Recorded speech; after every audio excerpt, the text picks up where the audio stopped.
आप गुंडागर्दी करके, धमका के, डरा के, कान के पर्दे फाड़ के तेरी बेटी कॉलेज कैसे जाएगी, इस तरह का बयान देके जांच कर रहे हो। कान के ऊपर कनपट्टी पे बंदूक लगाकर ईडी, हिटलर के गैस चैम्बर में पूछताछ करके ईडी, ये सारा कुछ मामला झूठा और बेबुनियाद बना रहा है।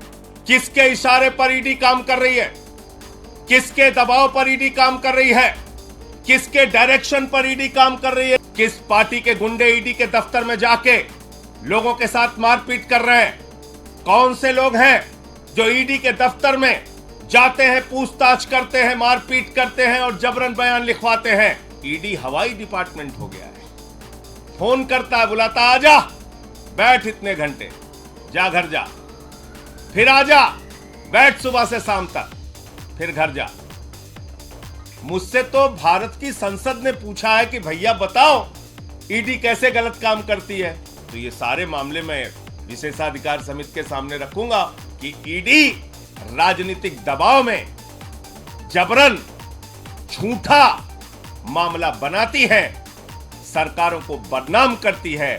ईडी का जो हिटलर शाही का गैस चैम्बर है, मैं कहूंगा वहां पर 3rd डिग्री टॉर्चर इस व्यक्ति को देकर जबरन इससे साइन कराया गया और उसके बाद जब यह व्यक्ति कोर्ट में जाता है तो अपने सारे दुखड़े माननीय न्यायालय के सामने इसने बयान किए।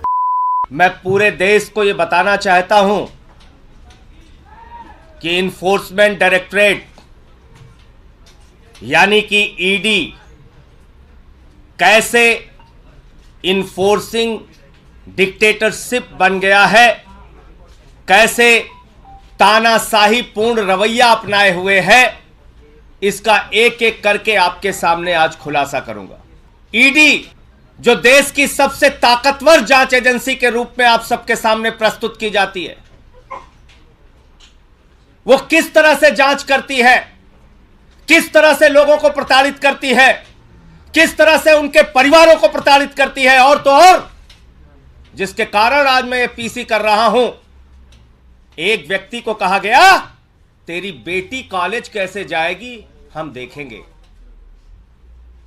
बेटी को धमकी, पत्नी को धमकी, बूढ़े मां बाप को धमकी, मारना, पीटना, प्रताड़ित करना और उसके बाद जबरन बयान लेना। यह मैं नहीं कह रहा हूं, यह न्यायालय के सामने उन लोगों के बयान है जिनसे जबरन मारपीट करके उनके परिवारों को धमकी देकर उनसे बयान लिया गया। और मैं एक एक करके नाम पढ़ रहा हूं। यह पहला नाम है चंदन रेड्डी का।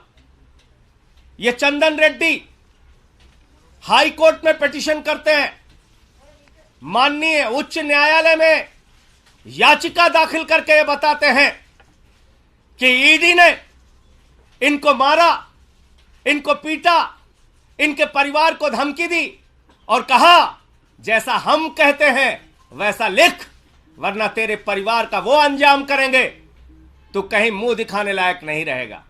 ये सारी बातें इसने लिखी है। और इतना ही नहीं, इस चंदन रेड्डी को इतना पीटा गया, इतना मारा गया, इतना मारा गया कि इसके दोनों कान के पर्दे फट गए। दोनों कान के पर्दे फट गए। मार मार के, प्रताड़ित करके ईडी का जो हिटलर शाही का गैस चैम्बर है, मैं कहूंगा वहां पर 3rd डिग्री टॉर्चर इस व्यक्ति को देकर जबरन इससे साइन कराया गया और उसके बाद जब यह व्यक्ति कोर्ट में जाता है तो अपने सारे दुखड़े माननीय न्यायालय के सामने इसने बयान किए। कैसे इसका बयान लिया गया ईडी में, कैसे इसका बयान लिया गया ईडी के अंदर।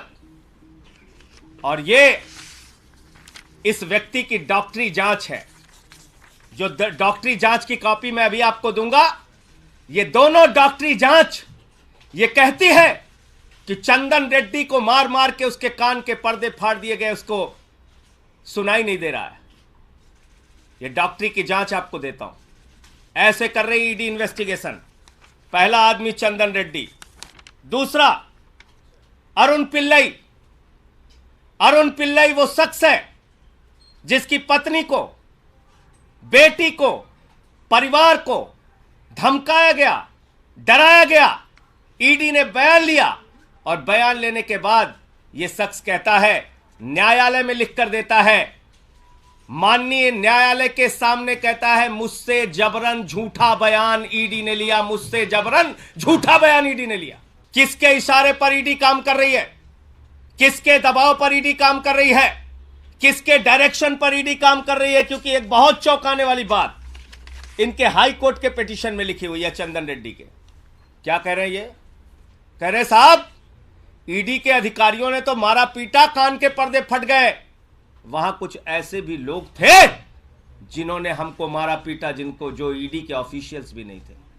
ऐसे लोग थे जो ईडी के अधिकारी नहीं थे, उन्होंने भी हमारे साथ मारपीट की। कौन से लोग हैं? किस पार्टी के गुंडे ईडी के दफ्तर में जाके लोगों के साथ मारपीट कर रहे हैं? कौन से लोग हैं जो ईडी के दफ्तर में जाते हैं, पूछताछ करते हैं, मारपीट करते हैं और जबरन बयान लिखवाते हैं? इसका खुलासा होना चाहिए। माननीय हाई कोर्ट के सामने यह याचिका पड़ी है। इसके साथ साथ मनीष सिसोदिया जी के पीएस रिंकू, आप जानते हैं कानून में नियम है, किसी को भी बुलाओ, नोटिस दो, पूछताछ करो, कैमरे में पूछताछ करो और सारी जानकारी ऑन पेपर रखो। ईडी हवाई डिपार्टमेंट हो गया है। फोन करता है, बुलाता, आजा, बैठ इतने घंटे, जा घर जा, फिर आजा, बैठ सुबह से शाम तक, फिर घर जा। आप गुंडागर्दी करके, धमका के, डरा के, कान के पर्दे फाड़ के तेरी बेटी कॉलेज कैसे जाएगी, इस तरह का बयान देके जांच कर रहे हो? इस तरह का बयान देके जांच कर रहे हो? मैं देश के प्रधानमंत्री से पूछना चाहता हूं, आपने बेटी बचाओ बेटी पढ़ाओ का नारा दिया है, बेटियों के नाम पर धमकी दी जाएगी तो कोई आदमी तो अपने प्राण भी दे सकता है, कागज पे दस्तखत करना तो बहुत दूर की बात है। लड़ना है तो सामने सामने लड़ो। कायरों की तरह बेटी का, पत्नी का, परिवार का सहारा लेके मत लड़ो, सामने सामने लड़ो। जो भी लड़ाई करनी है सामने सामने करो।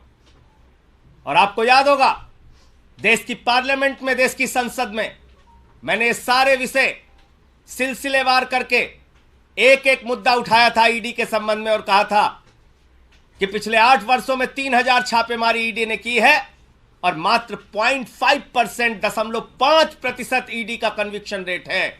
और यह कहने पर मुझे प्रिविलेज का नोटिस मिला कि ईडी राजनीतिक दबाव में जबरन झूठा मामला बनाती है, सरकारों को बदनाम करती है, सरकारों के ऊपर झूठे आरोप लगाती है।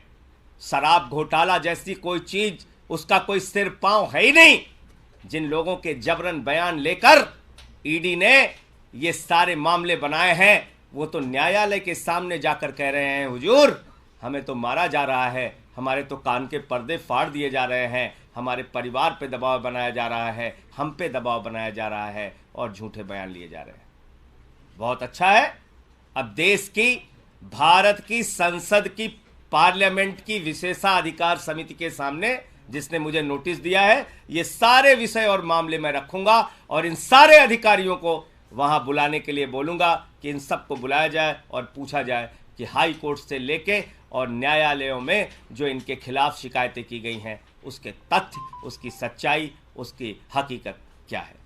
मुझे इतनी बात कहनी थी। आपका कोई मुद्दा हो, कोई बातचीत हो, कोई सवाल हो तो। जिन लोगों ने पेटिशन लगाई है, क्या वो सभी आरोपी जो हैं आबकारी नीति से जुड़े हुए हैं या अन्य मामलों में भी हैं? ये सारे आबकारी नीति के जो बयान लेकर झूठा मामला ईडी खड़ा कर रही है, ये उससे संबंधित है। ये सारे मामले जो आप लोगों को बताया जाता है, घोटाला घोटाला घोटाला, उस घोटाले में कितना गड़बड़ झाला है, ये सारे बयान इस बात को साबित करते हैं।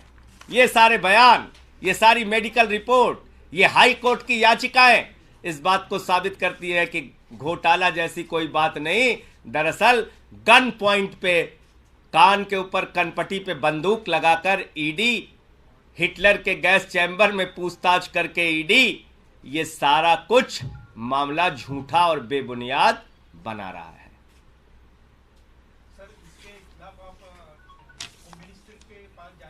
मुझे तो खुद विशेषाधिकार समिति का नोटिस ईडी के मामले में ही मिला है ना। मुझसे तो भारत की संसद ने पूछा है कि भैया बताओ ईडी कैसे गलत काम करती है, तो ये सारे मामले मैं विशेषाधिकार समिति के सामने रखूंगा, पार्लियामेंट में रखूं। पार्लियामेंट तो सुप्रीम कोर्ट से भी बड़ी है। अब इन अधिकारियों को वहां बुलाया जाए और इनसे पूछा जाए कि कान के पर्दे कैसे फाड़ रहे हैं, कैसे कह रहे हैं कि तेरी बेटी कॉलेज नहीं जाने पाएगी।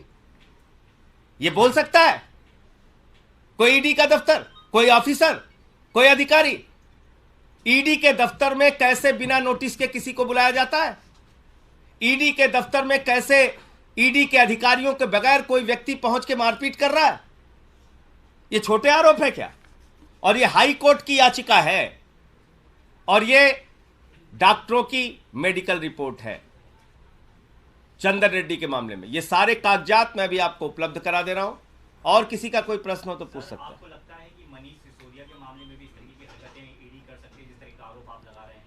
भैया ये आबकारी से जुड़ा ये मामला है। मनीष सिसोदिया के साथ भी ऐसा कुछ उन पर भी दबाव बनाया जा सकता है क्या? किसी का नाम लेने के लिए देखिए सबके ऊपर अरे भाई मैंने तो आपको बताया ना, कान के पर्दे फाड़ रहे हैं, मार रहे हैं, पीट रहे हैं, 3rd डिग्री टार्चर दे रहे हैं, तो मनीष सिसोदिया को भी ऐसे टार्चर कर सकते हैं, बाकी लोगों को भी ऐसे टार्चर कर सकते हैं, मार पीट सकते हैं। देखिए ये प्रमाण इस बात को कहते हैं कि ईडी की पूरी इन्वेस्टिगेशन, ईडी की पूरी जांच कूड़ेदान में डाल देनी चाहिए। ये सारे आरोप, ये सारे कागजात, न्यायालय के सामने इनके द्वारा दिया गया आवेदन, इनकी याचिकाएं चिल्ला चिल्ला के ये कह रही हैं कि ईडी झूठा, फर्जी, बेबुनियाद मुकदमा दिल्ली सरकार को बदनाम करने के लिए, केजरीवाल जी को और आम आदमी पार्टी को बदनाम करने के लिए बना रही है। ये सारे कागजात चिल्ला चिल्ला के कह रहे हैं।